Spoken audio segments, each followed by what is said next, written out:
कभी सोचा है कि एक टीचर के लिए सबसे बड़ा सवाल क्या होता है? वो ये है कि आखिर पढ़ाना शुरू कहाँ से करें? क्या पहले छोटे छोटे नियम बताएं या सीधे एक बड़ी कहानी से शुरुआत करें? आज हम इसी दुविधा के दो सबसे अहम जवाबों को समझने वाले हैं, बॉटम अप और टॉप डाउन अप्रोच। तो ये सवाल कि पढ़ाना कहाँ से शुरू करें, सुनने में जितना आसान लगता है उतना है नहीं। असल में एक क्लासरूम के अंदर ये एक बहुत बड़ा फैसला होता है और इसी एक सवाल से पढ़ाने के दो बिल्कुल अलग अलग रास्ते खुलते हैं। तो चलिए सबसे पहले रास्ते पर चलते हैं। ये वो तरीका है जहां हम हर चीज को उसके सबसे छोटे, सबसे बुनियादी हिस्सों से बनाना शुरू करते हैं। तो ये बॉटम अप दृष्टिकोण आखिर है क्या? देखिए, नाम से ही सब कुछ साफ है। बॉटम से अप यानी नीचे से ऊपर। सोचिए, ये एक पजल बनाने जैसा है। आप पहले छोटे छोटे टुकड़ों को उठाते हैं और फिर उन्हें जोड़ जोड़कर एक बड़ी खूबसूरत तस्वीर तैयार करते हैं। इसका सबसे बढ़िया उदाहरण पता है क्या है? कोई नई भाषा सीखना। जरा सोचिए, हम कैसे सीखते हैं? सबसे पहले अक्षर क ख ग, फिर अक्षरों को जोड़कर शब्द बनाते हैं, जैसे घर। फिर शब्दों से बनते हैं वाक्य, यह मेरा घर है। और आखिर में इन्हीं वाक्यों को जोड़कर हम एक पूरा पैराग्राफ लिख पाते हैं। दिख रहे? ये सफर बिल्कुल स्टेप बाय स्टेप नीचे से ऊपर की तरफ जा रहा है। और ये तरीका सिर्फ भाषा तक ही सीमित नहीं है। क्लासरूम में तो ये हर जगह दिखता है। जैसे गणित में बड़े बड़े इक्वेशन सॉल्व करने से पहले हम क्या सीखते हैं? गिनती 1 2 3, है ना? साइंस में भी किसी बड़ी थ्योरी को समझने से पहले छोटे छोटे फैक्ट्स को समझना जरूरी होता है। और ग्रामर का तो क्या ही कहना, लिखना शुरू करने से पहले नियम रटने पड़ते हैं। ये सब बॉटम अप ही तो है।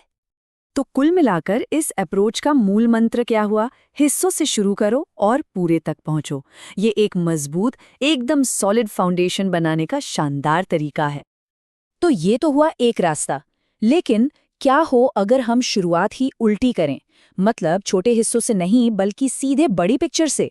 यहीं पर सीन में आता है हमारा दूसरा approach, top down. Top down दृष्टिकोण, जैसा कि नाम से ही जाहिर है, बॉटम अप का ठीक उल्टा है। यहाँ कहानी ऊपर से नीचे की तरफ चलती है। मतलब हम शुरुआत ही एक पूरे कॉन्सेप्ट या बड़े आइडिया से करते हैं और फिर उसे बेहतर समझने के लिए छोटे छोटे टुकड़ों में तोड़ते हैं। इसको समझने का सबसे अच्छा तरीका है कहानी सुनाने वाली मेथड। जरा कल्पना कीजिए, एक टीचर क्लास में आता है और सीधे एक मजेदार पूरी कहानी सुनाना शुरू कर देता है। अब होता क्या है, कहानी सुनकर बच्चे फौरन उससे कनेक्ट हो जाते हैं, उसके किरदारों में, उसकी दुनिया में खो जाते हैं। उन्हें कहानी का जो मेन आइडिया है वो तुरंत पकड़ में आ जाता है। और जब ये हो जाता है, उसके बाद टीचर कहानी के मुश्किल शब्दों या ग्रामर के रूल्स पर बात करता है। समझे? पूरी कहानी पहले और उसकी डिटेल्स वो बाद में। और सच कहूं तो ये तरीका हम सब अपनी रोजमर्रा की जिंदगी में इस्तेमाल करते हैं। सोचिए, जब हम कोई फिल्म देखते हैं तो क्या होता है? हम पहले पूरी कहानी समझते हैं, है ना? उसके बाद ही तो हम उसके किसी खास सीन या डायलॉग को एनालाइज करते हैं। ये टॉप डाउन थिंकिंग का एक परफेक्ट रियल लाइफ एग्जाम्पल है। तो चलिए, अब जब हमने दोनों रास्तों को समझ लिया है, तो क्यों ना इन्हें आमने सामने खड़ा करके देखा जाए। एक सीधी सीधी तुलना से इनके बीच का जो फर्क है वो एकदम दूध का दूध और पानी का पानी हो जाएगा। जरा इस टेबल पर नजर डालिए। सबसे बड़ा और पहला फर्क तो प्रोसेस का ही है। बॉटम अप जाता है हिस्सों से पूरे की तरफ, जबकि टॉप डाउन पूरे से हिस्सों की तरफ। फिर आता है फोकस। बॉटम अप का ध्यान नियमों पर होता है, जबकि टॉप डाउन का बड़े आइडिया पर। इसीलिए एक को हम टीचर सेंटर्ड कहते हैं और दूसरे को लर्नर सेंटर्ड।